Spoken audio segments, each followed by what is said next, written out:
Hello viewers, मैं doctor SN. रज़ा, new Delhi से। दोस्तों, आज मैं होम्योपैथी की एक बहुत ही अच्छी दवा रूटा ग्रेवियोलेंस के बारे में बताऊंगा। ये बहुत ही ज़्यादा यूज़ की जाने वाली दवा है और इसके सिम्टम के अनुसार अगर आप देंगे तो बहुत ही अच्छा रिज़ल्ट आता है। तो रूटा डॉक्टर हनीमैन ने इसको अप्रूव किया था। इसका एक्शन पीरियड मिनिमम 30 डेज़, 30 दिन तक इसका एक्शन तो होता ही है, लेकिन इससे ज़्यादा भी एक्शन पीरियड इसका होता है। मतलब ये है कि अगर एक खुराक आपने रूटा दे दिया तो उसका एक्शन 30 दिन तक रहता है। ये जो प्लांट होता है उसकी जड़ से कंप्लीट इसको बनाया जाता है। तो रूटा जो होती है आमतौर पर इसके माइंड सिम्टम, फिजिकल सिम्टम बहुत प्रोमिनेंट है, लेकिन एक इसका मेन जो सिम्टम है जिसके चारों तरफ इसके सिम्टम आते हैं, over straining of mind, over straining of physical activity, physical symptom में कहीं ओवर स्ट्रेनिंग है या माइंड पे कहीं जोर पड़ रहा है, तो उसके बाद ये अगर दिक्कत आ रही है तो आप वहाँ रूटा दें। तो माइंड में ये होगा कि जो पेशेंट होता है बहुत ही ज़्यादा एंजाइटी अबाउट फ्यूचर इसको होती है, रिजिडिटी ऑफ माइंड इसका बहुत रिजिड रहता है, मिसफॉर्चून ऑफ अदर्स बहुत ज़्यादा इसको होता है, हॉरिबल सैड स्टोरीज अफेक्ट्स और प्रोफाउंडली। ये किसी की समस्या को देख के घबरा जाता है, लेकिन उसको हमदर्दी बहुत ज़्यादा रहती है और लोगों की सिंपैथी उसके बहुत अंदर रहती है, जेनरस बहुत होता है, हेल्पिंग नेचर होता है, हार्मोनियस डिज़ायर फॉर बहुत ज़्यादा होती है। इसको जो विज़न होता है कि आगे बढ़ना है, तो उसमें अगर कहीं इसको हिंड्रेंस आता है, रुकावट आती है, तब इसकी प्रॉब्लम शुरू होती है। तो डेलूजन ही इज़ हिंडर्ड फीलिंग का मतलब ये है कि इसको लगता है कि कोई रुकावट हो रही है, उसको ये भ्रम लगता है, उसको कोई तकलीफ़ होती है, दर्द होता है या कोई प्रॉब्लम रहती है तो वो काम अच्छे से नहीं कर पाता। इसलिए इस तरह के पेशेंट बताते हैं कि मैं काम भी अच्छे से नहीं कर पा रहा हूँ, हालांकि वो काम करता है। तो हिंडर्ड में यही है कि काम तो होता है लेकिन रुक रुक के स्लो हो जाता है, वो उस स्पीड से काम नहीं कर सकता। चाइना में भी हिंडर्ड फीलिंग है, लेकिन वो टॉर्मेंटेड में चला जाता है कि इसकी वजह से मेरा काम रुक गया, वो काम टोटली रोक के बैठ जाता है। लेकिन जो रूटा होता है वो काम करता रहता है लेकिन स्लो करता है। अगर उसको कमर में दर्द है तो वो धीरे धीरे ही काम करेगा। ऑफिस में अगर कोई जाने वाला है तो वो धीरे धीरे काम करता रहेगा। उंगलियों में अगर दर्द है तो वो धीरे धीरे काम करेगा, मोबाइल पे या लैपटॉप पे। बाथरूम भी जाएगा तो धीरे धीरे सपोर्ट पकड़ के धीरे। तो मतलब ये है कि वो काम करता है, लेकिन इसको तकलीफ़ होती है और उसको लेके बहुत इसको एंजाइटी होती है। एंजाइटी चिल्ड्रन अबाउट इसको अपने बच्चों की चिंता बहुत ज़्यादा होती है। मतलब ये कि इसके बच्चे अगर उसके हिसाब से अगर काम नहीं कर रहे हैं या उसकी बात नहीं मानते हैं, तो उस वजह से ये बहुत एंजाइटी में रहता है, इरिटेबल हो जाता है, सस्पिशियस हो जाता है। इसके दोस्त यार इसको जो होते हैं उनको भी ये सस्पिशियस हो जाता है, कन्फ्यूज़न ऑफ माइंड इसको बहुत ज़्यादा होने लगता है। तो ये सब इसके जो सिम्टम्स आ रहे हैं ये एंजाइटी की वजह से आ रहे हैं, हिंडर्ड फीलिंग की वजह से आ रहे हैं। तो इसको जो फीलिंग है हिंडर्ड फीलिंग की और एंजाइटी की, ये बहुत ज़्यादा सोचता है, इस वजह से माइंड पे ओवर स्ट्रेनिंग होती है।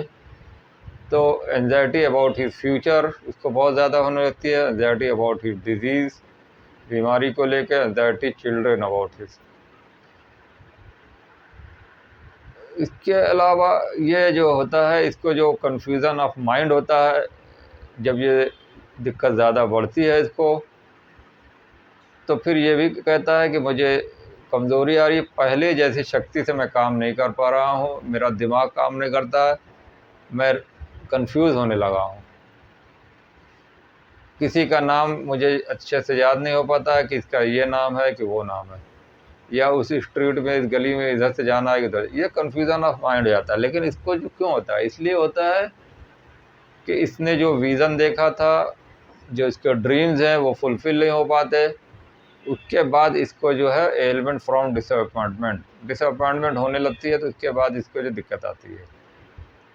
Confusion of mind after abortion, confusion of mind होने लगता है आफ्टर एबॉर्शन। एबॉर्शन का मतलब ये हुआ कि जो उसकी इच्छा थी, जो उसके बच्चों ने इच्छा पूरी नहीं की, उसके ख़िलाफ़ कुछ काम करने लगा, जिसका वो सोच रहा था कि ये काम करेगा तो वो बच्चा मेरा आगे बढ़ेगा और मुझे हेल्प करेगा, मेरे बोझ को हेल्प करेगा, बच्चा मेरा जो है काम करेगा, कमाएगा, तो मेरे लोड जो है इतना काम का वो कम हो जाएगा। लेकिन जब ये इसका ड्रीम शटर्ड हो जाता है, तो यहाँ पर इसका मतलब ये हुआ confusion of mind after abortion. तो इस तरह के पेशेंट जो होते हैं बहुत ही इम्पेशेंट हो जाते हैं। कोई भी काम अगर करेगा तो जल्दबाजी में करेगा कि ये क्यों नहीं हो रहा, जल्दी क्यों नहीं हो रहा है। तो इसलिए इसको जो है anxiety, doubt about his success, इसको सक्सेस, अपनी कामयाबी पर भी डाउट होने लगता है। तो आमतौर पर जो नए बिगनर्स होते हैं या नए जॉब में या कोई करने वाले या बच्चे पढ़ने वाले, उनको अगर डाउट हो रहा है कि आगे मेरा फ्यूचर क्या होगा, आगे मैं कामयाब होऊंगा कि नहीं होऊंगा, या मुझे क्लिनिक में खोलूंगा तो मेरे पेशेंट आएंगे कि नहीं आएंगे, तो मेरा फ्यूचर अब बनेगा कि नहीं बनेगा, तो ये इसको बहुत ज़्यादा दिक्कत होती है।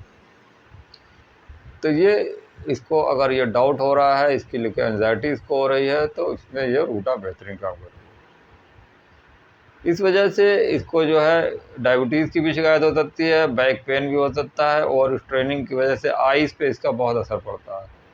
आइज़ ब्लर विज़न हो जाएगी, ओवर स्ट्रेनिंग होगी तो हाथ पैरों में सूजन आएगी।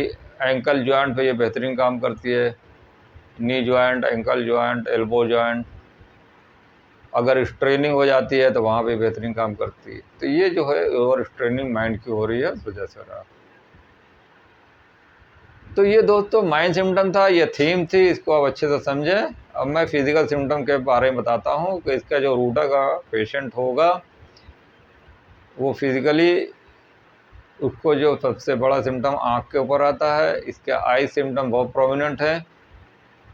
जो बारीक काम करते हैं या कम लाइट में जो आँखों पर ज़्यादा जोर पड़ रहा है, या ज़्यादा देर तक पढ़ाई करते हैं, या कंप्यूटर वर्क करते हैं, या मोबाइल ज़्यादा चलाते हैं, तो जो मोबाइल की रेज़ है, कंप्यूटर की रेज़ है, आँख पे ज़ोर पड़ रहा है चमक से, या कम लाइट में कम पढ़ रहे हैं, कम लाइट में पढ़ाई कर रहे हैं आप, तो उसमें अगर ज़ोर पड़ रहा है आँखों पर, तो उससे आँखों में अगर दर्द हो रहा है, आँखों में जलन हो रही है, और इसके बाद अगर आई विज़न वीक हो रहा है, ब्लड विज़न हो रहा है, रेटिना में भी इसकी बड़ी अच्छी इसका काम होता है। रेटिना की दिक्कत जिसको होती है, तो आँखों की जो अंदर की नस है रेटिना, उसमें भी इसकी दिक्कत बहुत ज़्यादा होती है। इस वजह से जो बच्चों को आँखों में बहुत ज़्यादा वीकनेस आ रही है और अपने करियर को लेकर चिंता में बहुत ज़्यादा है, तो उनको यह रूटा बेहतरीन काम करती है।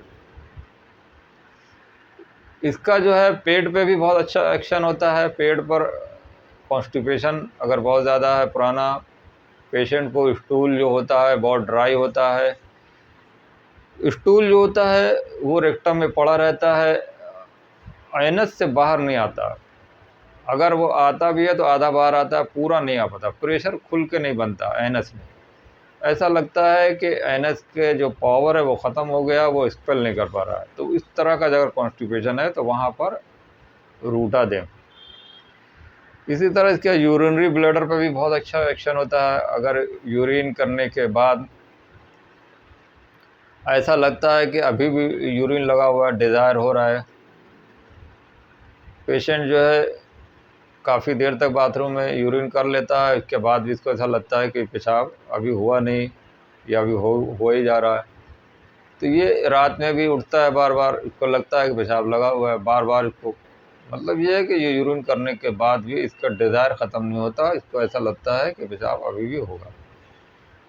तो फ्रीक्वेंट डिज़ायर में ये बेहतरीन दी जाती है यूरिन के। अगर यूरिन को अगर आपने देर तक रोक दिया, पेशाब ब्लैडर आपका फुल हो गया, आपको टाइम नहीं मिला, कहीं जा नहीं सके, तो उसमें उसके बाद जब उसको टाइम मिलता है, जब वो जाता है, तो फिर यूरिन होता नहीं है, तो यूरिन का फ्लो रुक जाता है, ऑब्स्ट्रक्शन ऑफ यूरिन हो जाता है।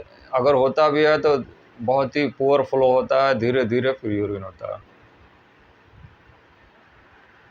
आमतौर पर अगर यूरिन को टाइम पे न किया जाए तो इसकी प्रॉब्लम है वो बहुत, यूरिन की फ्लो जो है, लीकेज ऑफ यूरिन, पेशाब भी अपने आप निकल आता है। तो ब्लैडर पे इसका बहुत अच्छा एक्शन है, यूरिनरी ट्रैक्ट पर बहुत अच्छा एक्शन है, और इसका जो है रेस्पिरेटरी ट्रैक्ट पर भी इसका बहुत अच्छा एक्शन है। तो रेस्पिरेशन जो होगा इसका, सीने में ऐसा लगेगा कि जैसे चोट लग गई है, या टीबी के मरीज़ जो होते हैं अगर उनको लंग्स में प्रॉब्लम हो रही है, लंग्स ख़राब हो रहे हैं, तो वहाँ पर ये बेहतरीन काम करती है। इंजरी में इसको बहुत ज़्यादा यूज़ किया जाता है। अगर चोट लग गई है, हड्डियों में चोट लग गई है, मसल्स में, टेंडन्स में, तो ये बेहतरीन दवा है। अगर मसल, टेंडन या बोन, लिगामेंट, अगर उसमें स्ट्रेन बहुत ज़्यादा हो गया या फॉल, गिर गए, तो उसमें जो दर्द होगा वो ब्रूस फीलिंग होगा। दर्द, ब्रूस फीलिंग, जैसे किसी ने मार दिया, बहुत चोट लग गई, ब्रूस फीलिंग। ज़रा सी हिलने डुलने तकलीफ होगी। इसको लो बैक में भी दर्द होगा, लो बैक पेन होगा, बैठने से, पीछे टेक लगा के बैठने में आराम मिलेगा, आगे झुकने से आराम मिलेगा, लेकिन पीछे टेक लगाने से इसको जो है आराम मिलता है, आगे झुकने से दर्द बढ़ता है। तो अगर पेशेंट ये कहे कि बैठने से तकलीफ़ बढ़ रही है, आगे झुकने से तकलीफ़ बढ़ रही है, ये पीछे अगर टेक लगा के कमर के नीचे कोई चीज़ रख के अगर बैठ रहा हूँ तो उससे आराम मिलता है। अगर ये इंजरी के बाद हुआ है, या बहुत ज़्यादा कोई बैठ के जिन्होंने काम कर लिया, तो एक्सर्शन, ओवर स्ट्रेनिंग हो गई, उसके बाद ये बहुत अच्छा काम करती है। अगर मोच आ गई है पैरों में, एंकल जॉइंट्स में, एल्बो जॉइंट में सूजन आ गई, या कंधे में दर्द हो गया, तो उसका जो दर्द होगा वो ब्रूस फीलिंग होगा, जैसा लगता है कि किसी ने मारा है, बहुत चोट लगी हुई है, इस तरह का दर्द फील होता है। तो इसलिए रूटा को आमतौर पर आर्निका के बाद देने से बहुत अच्छा फ़ायदा होता है। अगर सिम्फाइटम देने के बाद हड्डियों का दर्द में आराम नहीं मिल रहा है, तो वहाँ रूटा आप दें। रूटा में जो दर्द होगा वो पेशेंट को पैर में अगर चोट दर्द होगा, चलने में उसको लंगड़ाहट होती है, तो सोर लेम फीलिंग, इस तरह का अगर उसको दर्द है कि लंगड़ा के चल रहा है, कमर में दर्द हो रहा है तो लंगड़ा के चल रहा है, तो वहाँ पर रूटा बेहतरीन काम करती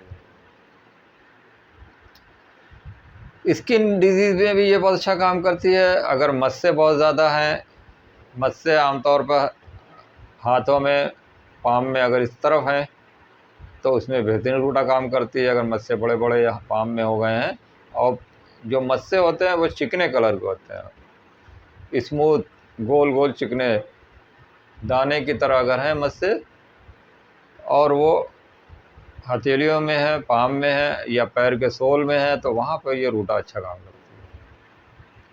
अपोजिट साइड में अगर इधर है तो वहाँ पे डल का मारा है, बेहतरीन दवा।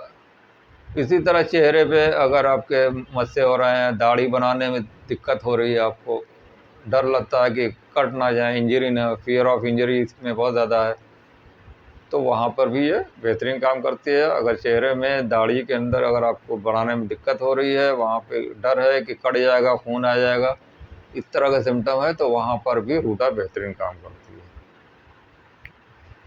तो दोस्तों, ये रूटा के फिज़िकल सिम्टम थे और माइंड सिम्टम थे, ये शॉर्ट में मैंने बताया। उम्मीद है आपको ये वीडियो बहुत पसंद आया होगा, तो इसलिए इस वीडियो को जल्द से जल्द लाइक कर लें, शेयर करें, और जिन लोगों ने अब तक चैनल को सब्सक्राइब नहीं किया तो प्लीज़ सब्सक्राइब करें। इसी तरह मेरे वीडियो को देखते रहें। Okay, thank you, be happy.